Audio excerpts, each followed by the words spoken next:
Journey Across Gene's Saga. Book 1. Now, Then, To Come. Part 3. To Come. Afterword. The worlds that you, dear audience, were thrown into may have seemed to you at first very different from the world that you know, that you shape. Your observations would not be remiss. If you are reading these pages in or around the year 2023, and you live in what many people call the United States of America, I think the U.S. project is a more accurate term. It is something that is actively being created, a construct of sorts, with very real effects on the people within and transcending its imagined borders, sometimes all at once. If you live in the U.S. project, I can confidently assume that you, as I do, experience some of the same effects from our shared live experiences. We are affected by and thus shaped by countless policies, practices, and the nexus of institutions that exist alongside them, and that more often than not help maintain different systems, modes of thinking, and governing practices that we contend with every day. For example, if you are a genderqueer person with a full beard, this may mean that you may worry about getting attacked or ridiculed for wearing a dress, makeup, and or manicured nails out in public, especially in an area where trans people aren't as visible as gender-conforming ones. It can be exhausting being involved in creating and shaping communities that are constantly under attack, murdered, and actively marginalized by groups of people, for example, politicians, religious leaders, etc., who are backed by the rich donor class, who don't want us to have our share in their beloved institutions, whether marriage, family, or having access to health care that our physician has deemed to be critical for our well-being. I remember how scared I was for myself and many of my friends after Omar Mateen shot and killed or wounded over 100 people at the Pulse nightclub in June of 2016 in Orlando, Florida. Was he influenced by all the anti-LGBTQIA2 spirit plus vitriol spewed on social media and other platforms? Maybe because of a hashtag that brought you to this book. I can venture a guess that you yourself or someone you know closely identifies somewhere on the LGBTQIA2 spirit plus spectrums, especially hashtag queer and or hashtag transgender spectrums, and thus you likely understand to some extent what a day in the life of someone who identifies as such is like. What it's like for us to get misgendered by the cashier at the grocery store, to be called brother or sister when sibling feels better somehow, to choose to hold our partners or partners' hands, fearless or even fearful of being verbally assaulted, harassed by some bigot, to decide to take the dress off because the in-laws are coming over, and then to experience self-disappointment for prioritizing the comfort of others over our own, to experience dysphoria when we look in the mirror and don't recognize the person we see in our own heads, to get murdered at a bar that for us is more of a sanctuary than a place to drink and meet people with whom to hook up, to have politicians vehemently deny our existence and then pass laws to keep us from getting health care, from participating in certain rites of passage, and from becoming respected members of the institutions that they feel are exclusively for them. Personally, I'd rather sit by and watch as their institutions and the buildings that house them burn down, figuratively, of course. Because the U.S. Capitol, forever empty of technocrats, will make a great museum someday, or even better, a village meeting space at the heart of a new society where cooperation is the goal instead of competition, where hierarchies have lost their anachronistic legacy, where there are no longer cages, where public safety is valued over obedience, enforcement through the threat of violence or death. Some of the characters in the following pages, especially the Atmaneti, don't have the same institutions or the same ideological state apparatuses to contend with as we do. The metaphorical tentacled sea monster that is often referred to as empire, that plagues us currently, is but an echo of the past, told rarely in dialogue form, but appears in the expository aspects of stories that have been passed down for generations upon generations. Mok, one of the protagonists, for example, grows up not having to contend with capitalism and the effects that are experienced alongside it, and because of it, that pervade most aspects of our contemporary 21st century U.S. project. However, a new sea monster with different tentacles has taken its place.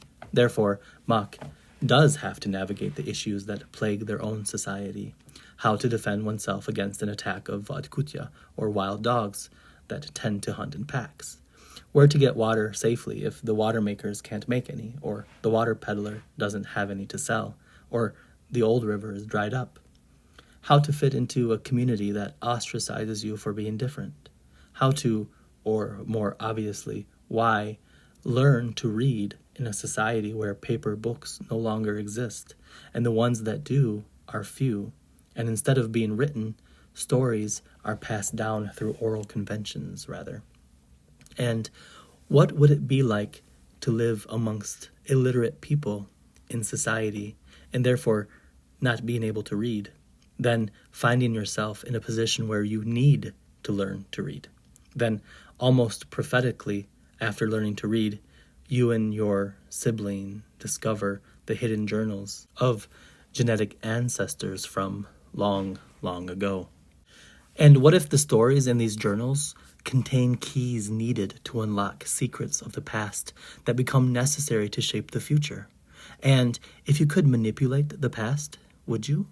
Would you risk changing your present? These are just a few questions that I explore and will continue to do so in this series, through the characters and the worlds that they navigate. I invite you to use these words as a guiding map of sorts, dear audience. Think of this journey as an experiment in language use, ideas of gender and its undoing, family structures, aka intim units, hierarchy and the lack of it, navigating differences and opening up to those who are unlike you, in times where, at least to me, mainstream media, one of Althusser's ideological state apparatuses, seems bent on making neighbors afraid of neighbors. What if we got to know our neighbors instead, if it's safe to do so? Nowadays, for many, feeling safe is a luxury that cannot easily be achieved. But we can change that. We can make the world different, despite the ever-changing obstacles that come into our paths. It's up to us, after all, to shape the world around us. It was Octavia E. Butler who taught me that. I miss her and all the wisdom that she was supposed to keep providing us before her life was taken from her, us, way too early. There are many, many more matters, questions, and concepts that I elucidate in the previous pages. Glossary and Pronunciation and Grammar Guide. To help you along this journey, I've provided a glossary, gloss, and a pronunciation guide, PG, on my website, fennthornbot.fan, FENNTHORNBOT.FAN.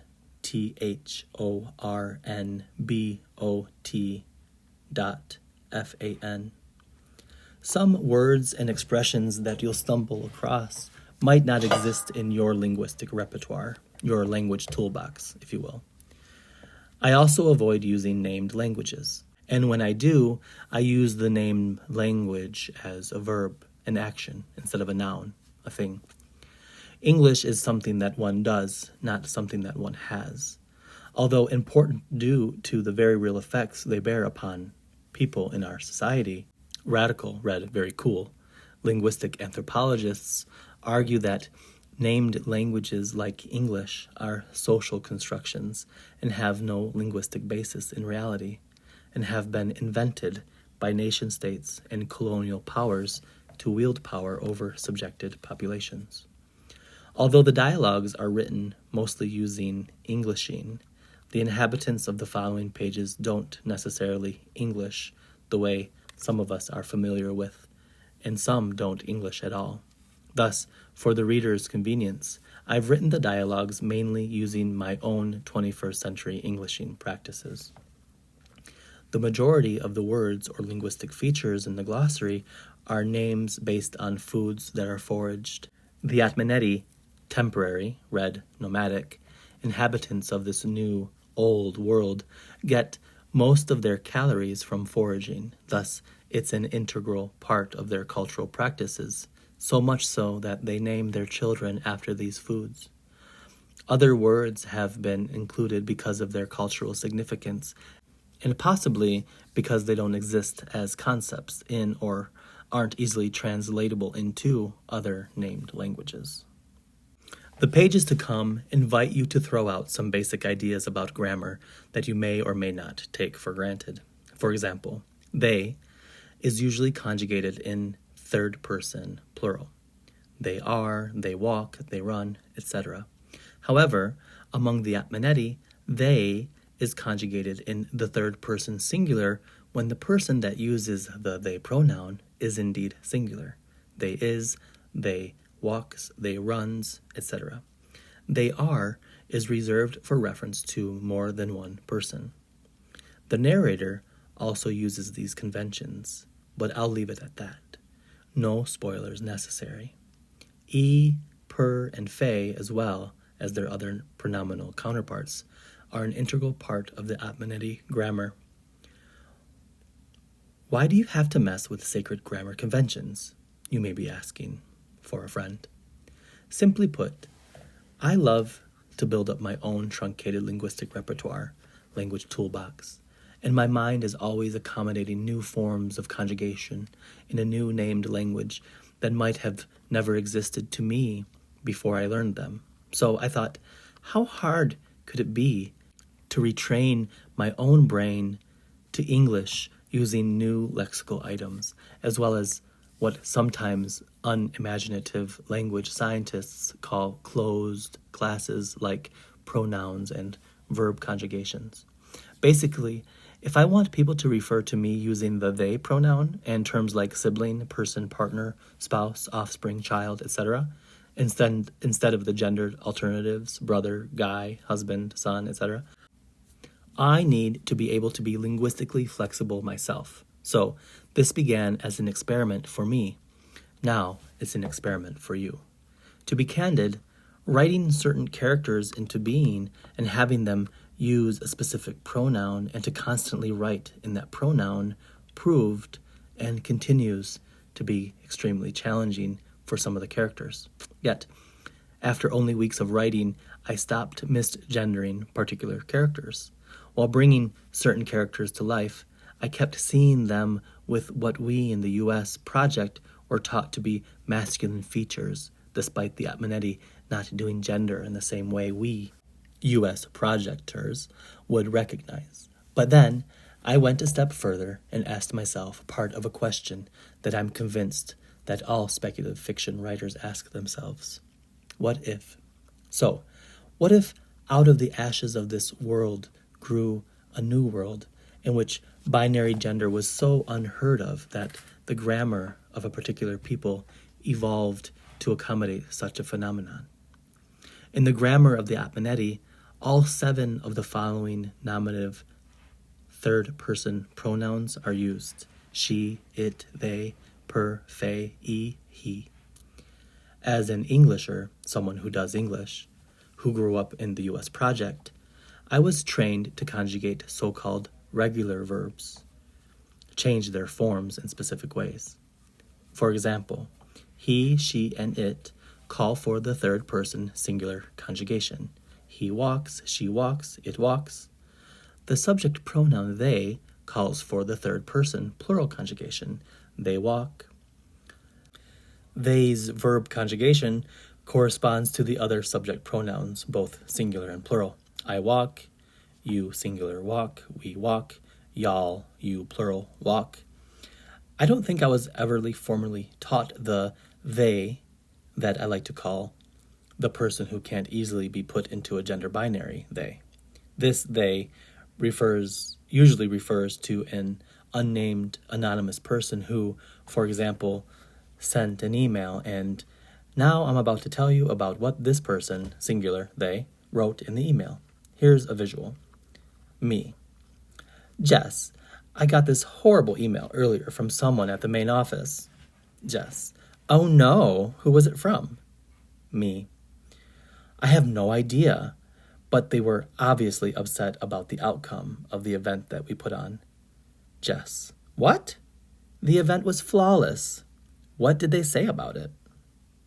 Etc., etc., etc. The gender of the person who wrote the email is unknown and thus becomes background noise. Their gender isn't important at that moment in the conversation. Let me bring your attention back to how I chose to change the grammar of the Atmanetti. While I was proofreading what I had written, any time I wanted to make a change in person or pronoun, I found myself making a lot of annoying, repetitive changes that I eventually convinced myself weren't necessary. So, I decided to embark on an experiment and asked, what if they could have a singular form and a plural form? If we add an S or its equivalent to the verbs that need to agree with he, she, and it, why not do it for other singular individuals? They walks, per walks, Faye walks, and E walks. Conjugating they using third-person singular verbs is nothing new. In African American vernacular English, AAVE grammar, they is, they has, they was, etc., are linguistically normative. And when people denigrate AAVE, what they are really doing is upholding white supremacist ideals that are driven by the linguistic hegemony or dominance of standardized English, which is an essential tool used in the U.S. project, a project that itself is founded on and continues to uphold principles of white supremacy. Some of you, dear audience, will have hated my experiment. Some of you will have loved it. So, I hope you were able to hang in there as your grammatical expectations were taken on a roller coaster ride. This concludes Book 1, Now, Then, To Come, of the Journey Across Gene's Saga.